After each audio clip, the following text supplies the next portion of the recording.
പുതിയ ക്രിമിനൽ നിയമങ്ങളിലൂടെ രാജ്യം മുന്നേറുകയാണെന്ന് കേന്ദ്രമന്ത്രി അമിത്ഷാ.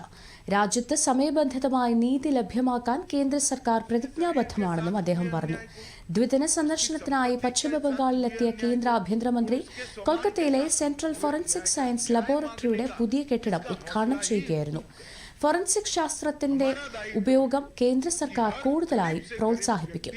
കുറ്റകൃത്യങ്ങൾ തടയുന്നതിന് ഇപ്പോഴും കുറ്റവാളിയേക്കാൾ 2 ചുവട് മുന്നിൽ നിൽക്കാനും അമിത്ഷാ ആവശ്യപ്പെട്ടു.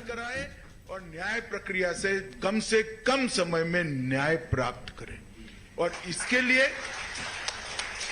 फॉरेंसिक साइंस का ये पूरा फैमिली जो है, चाहे CFSL होगा, चाहे NFSU होगा, चाहे राज्य की फॉरेंसिक साइंस लेबोरेटरीज होगी, ये पूरे परिवार ने अपना रोल धर्म समझकर अपनाना होगा। एक स्पिरिट के साथ कि हम देश में न्याय के परिदृश्य को बदलना चाहते हैं, हम देश में समय पर न्याय उपलब्ध कराना। നേരത്തെ കേന്ദ്രമന്ത്രിക്ക് സംസ്ഥാന പ്രതിപക്ഷ നേതാവും BJP നേതാവുമായ സുവേന്ദു അധികാരിയും BJP നേതാക്കളും പാർട്ടി പ്രവർത്തകരും ചേർന്ന് സ്വീകരണം നൽകിയിരുന്നു.